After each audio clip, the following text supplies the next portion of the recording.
Fala, Docs! E aí, mais uma vez eu, Leonardo Berto, vim conversar com vocês sobre assuntos da ortopedia e hoje a gente vai conversar sobre um assunto muito importante, mas é um assunto um pouquinho mais delicado, mais chatinho de estudar, que é a histologia óssea, né?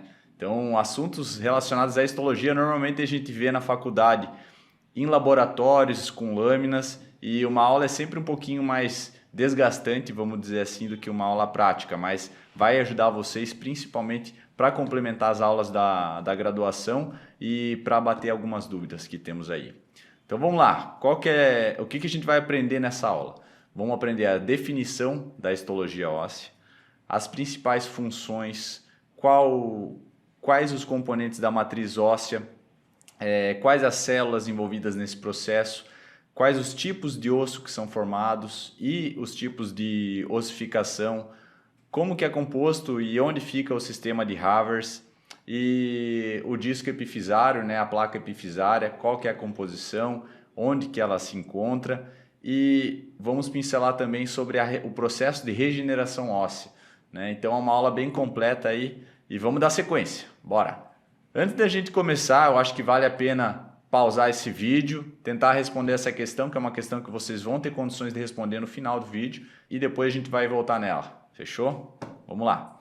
Então, qual que é a definição de histologia óssea, né? Então, histologia vem de tecido ósseo, né? Então, é um tipo de tecido conjuntivo especializado formado por células e matriz extracelular calcificada chamada de matriz óssea. Então, o principal componente vai ser a matriz óssea, né? É dentro dela que a gente vai se basear e vai explorar os principais componentes. Vamos lá então. E quais são as funções do tecido, da histologia óssea, né? Do tecido ósseo? Ele vai servir para suporte de partes moles, né? Então vai servir com um arcabouço ósseo, onde a musculatura vai se unir, vai promover o deslocamento desse tecido ósseo, desse sistema osteolocomotor, para a proteção de órgãos vitais, como por exemplo a caixa torácica, né? Formada por ossos, o alojamento e a proteção da medula óssea, com a coluna vertebral, né, a coluna cervical e tudo a gente vai proteger. A formação de células do sangue por meio da medula óssea, né, e também vai ter uma função endócrina, com a função de depósito ou reabsorção de cálcio. Então isso é muito importante porque vai servir como um reservatório de cálcio, né, no nosso corpo. Vamos lá então. E quais são os constituintes, afinal de contas, da matriz óssea, né? O que compõe a matriz óssea? Ela é composta por basicamente dois grandes grupos, a parte orgânica e a parte inorgânica, certo? A parte orgânica é composta principalmente por fibras de colágeno, é uma substância mais mole, mais gelatinosa. Então tem glicosaminoglicanos, tem proteoglicanos e a matriz inorgânica, que é o que vai conferir principalmente dureza para o sistema, né? Então ele vai compor 50% da massa óssea, da matriz óssea, e é composto basicamente por íons de fosfato de cálcio, certo? Com esses íons vão se formar alguns cristais que a gente denomina de hidroxiapatita. E a associação dessas fibras, das fibras colágenas, com a hidroxiapatita, que vai conferir resistência e dureza ao osso. Então vamos imaginar assim, a gente pega um osso que só é composto basicamente por matriz orgânica. Vai ser algo muito mole, muito flácido, não vai ter sustentação, né? E ao mesmo tempo que nós mantivermos um tecido só com matriz inorgânica, ou seja, só com fosfato de cálcio, esse tecido vai ser muito quebradiço, não vai ter a consistência necessária. Então é uma combinação dos dois que vai promover então esse tecido fundamental aí, que é o tecido ósseo. E vamos lá, e quais são as células então que fazem esse tecido funcionar direito, né? Nós temos basicamente três principais células: o osteócito, os osteoblastos e os osteoclastos. Então, o que é o osteócito? O osteócito é como se fosse o peão, aquele que já foi produzido, aquele que vai trabalhar e vai manter funcionando a matriz extracelular, né? Então, o funcionamento dele é que ele faz tudo. Aquele cara que resolve tudo dentro de casa, que vai lá, troca a tomada, o cara que troca a lâmpada. Então, é um faz tudo. Então, nos aspectos histológicos, mesmo que a parte um pouquinho mais chata, vale lembrar que um osteócito fica dentro de uma lacuna, né? Então é 1 para 1. Eles contêm um núcleo achatado, com pouco retículo endoplasmático rugoso. O complexo de Golgi também é pouco desenvolvido e o núcleo tem uma cromatina condensada, né? Uma coisa importante é que quando eles morrem, eles são reabsorvidos pelos osteoclastos aí, que são as células que a gente vai ver daqui a pouquinho. Vamos lá. E os osteoblastos, né? Os osteoblastos são células progenitoras dos osteócitos, né? E tem a função principal sintetizar a parte da matriz orgânica da matriz extracelular, né? Então, eles se organizam de forma um ao lado do outro, vão promover a síntese dessa matriz extracelular.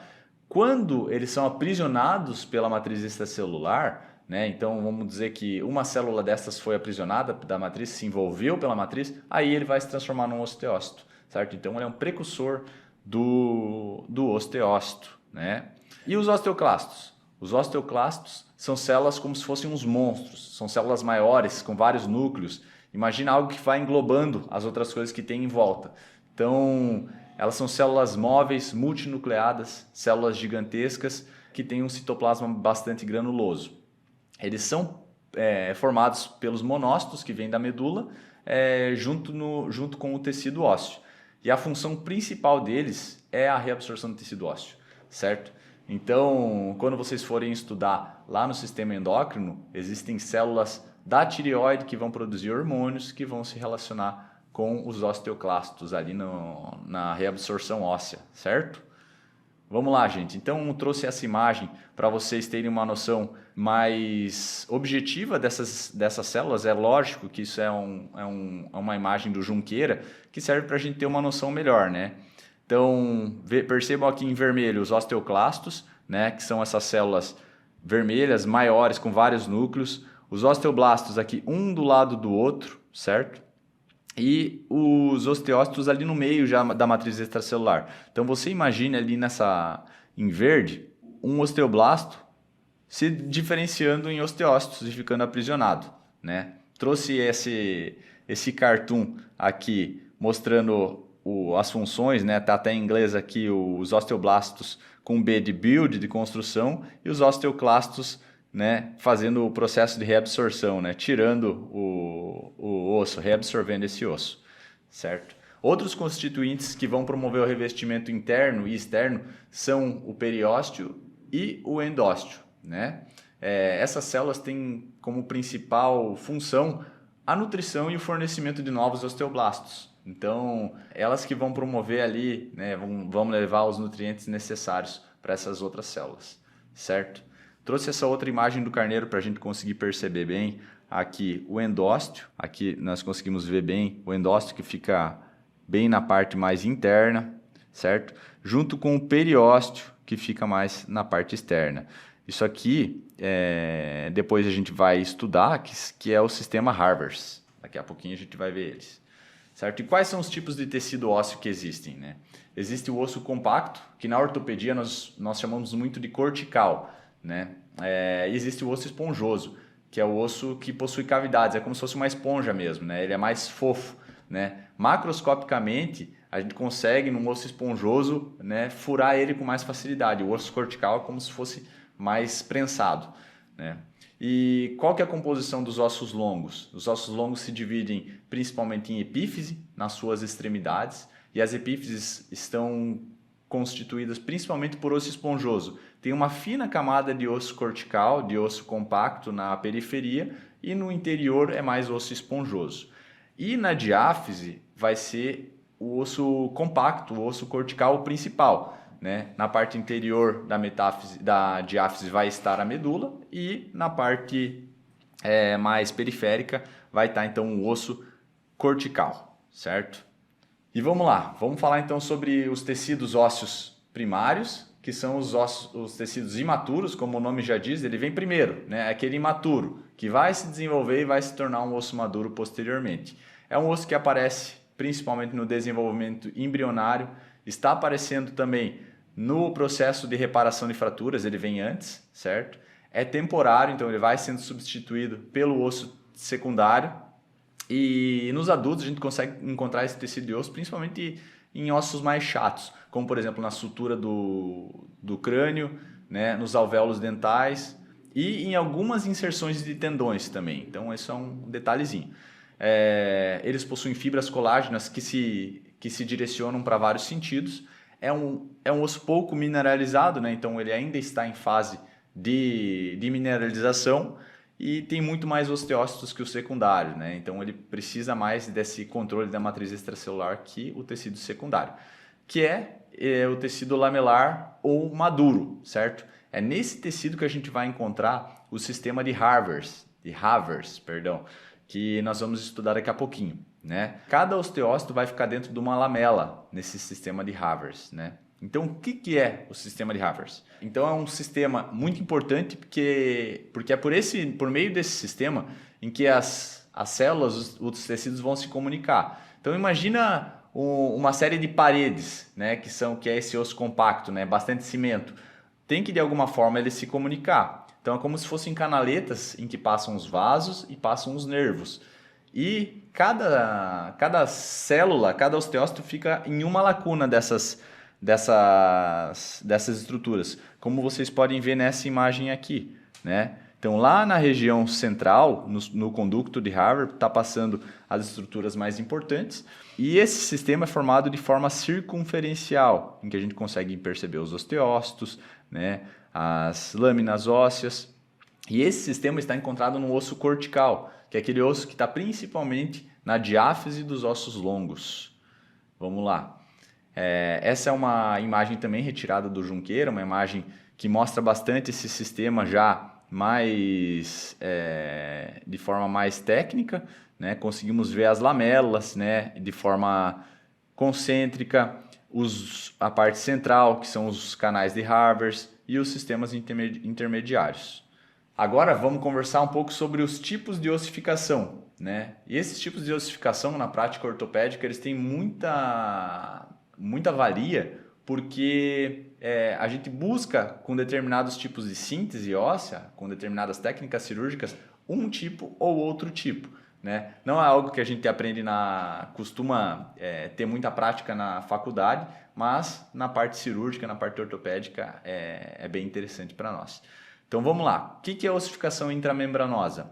A ossificação intramembranosa, como o nome já diz, intramembranosa é a que se forma dentro da membrana da conjuntiva, né? Essa ossificação principal também para os ossos chatos, né? Como o osso frontal, parietal e parte do osso occipital.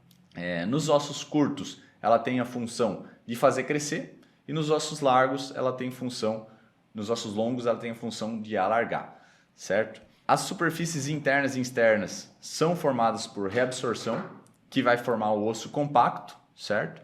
E, a partir de um momento, com a diferenciação dessa membrana conjuntiva, vai se formar, então, as extremidades, né, que revestem o osso, que é o periósteo e o endósteo, certo?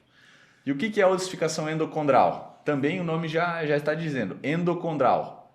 Dentro, condral da cartilagem, né? Então ela acontece por meio da cartilagem hialina, né? Então a cartilagem vai sofrer modificações, com essas modificações vai ocorrer a mineralização óssea, que vai promover o crescimento em comprimento dos ossos longos, certo?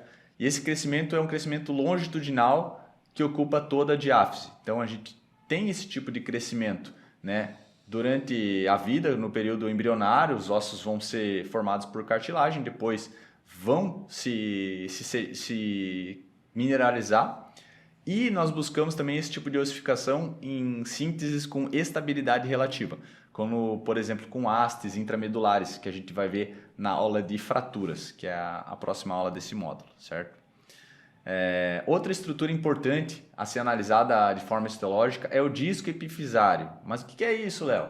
Disco epifisário é a placa de crescimento, né? Então ela está bem na região metafisária e epifisária, então ela fica mais na periferia, né? É por ali que vai acontecer basicamente o crescimento ósseo, né? E ela possui 5 zonas importantes, né? E essas zonas eventualmente são questões de prova, pode ser de prova da residência e até prova, né, para prova de título, para a especialidade que que você busca, pode tanto reumatologia como ortopedia, né?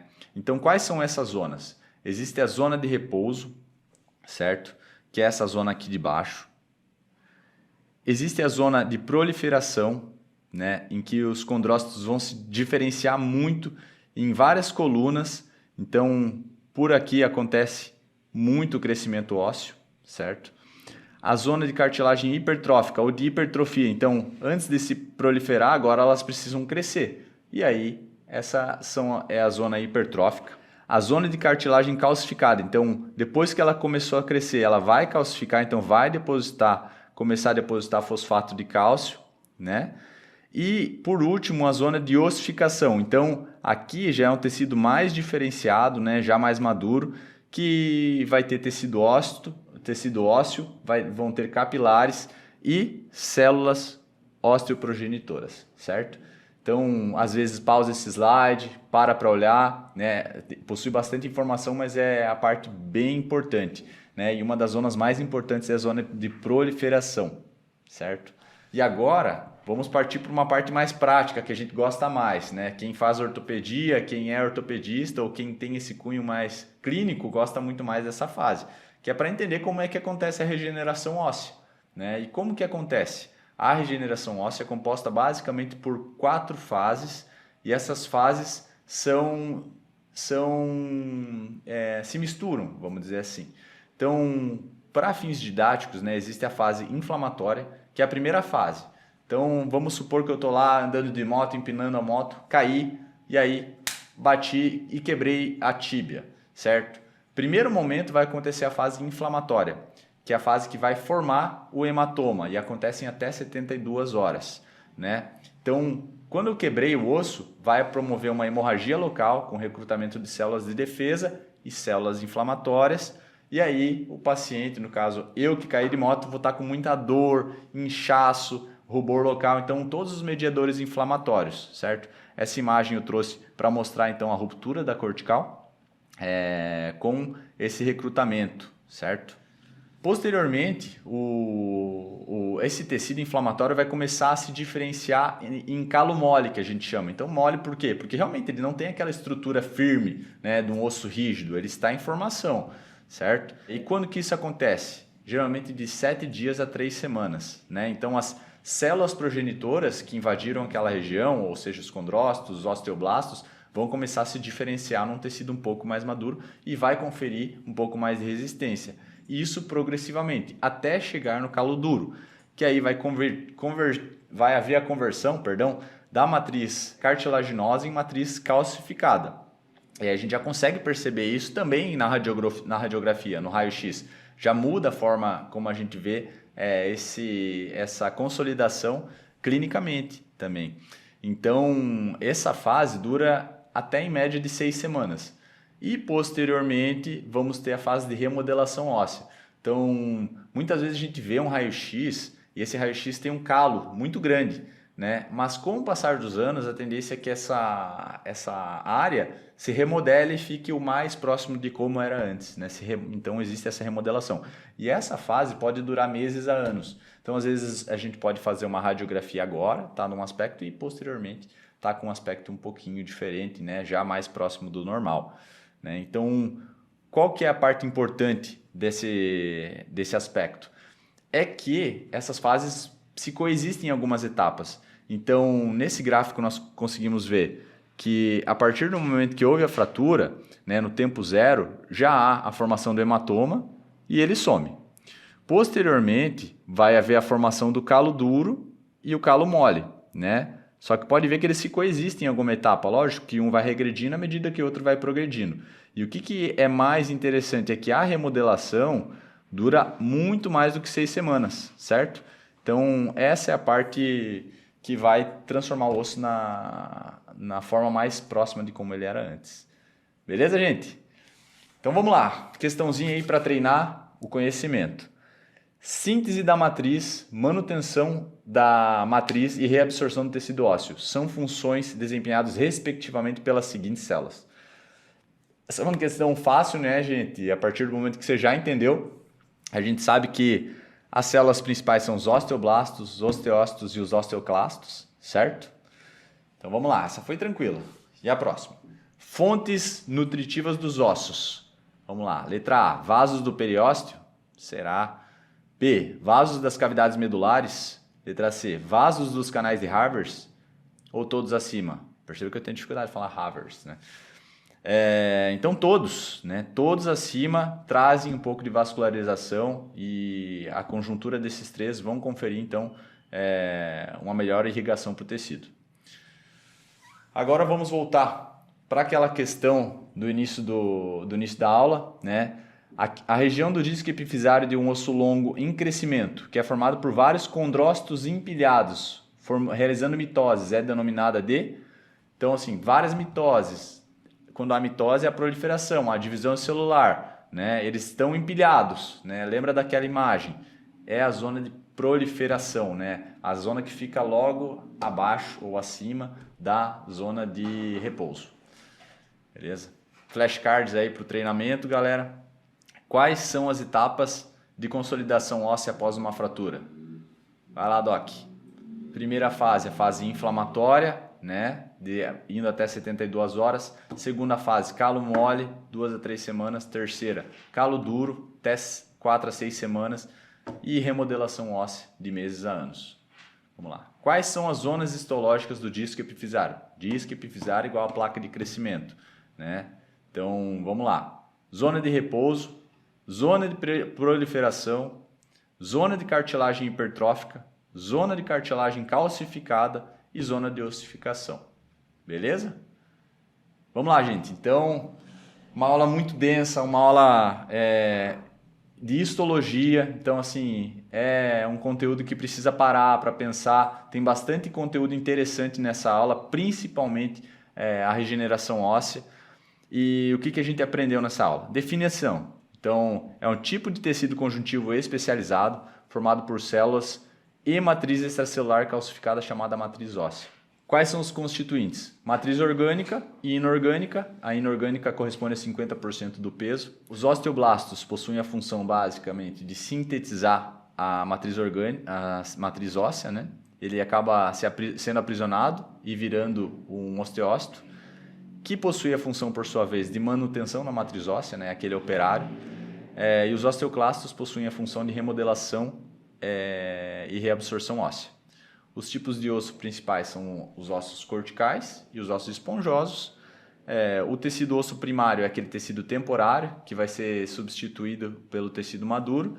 E o tecido secundário é o osso lamelar, aquele que possui o sistema de Havers, né?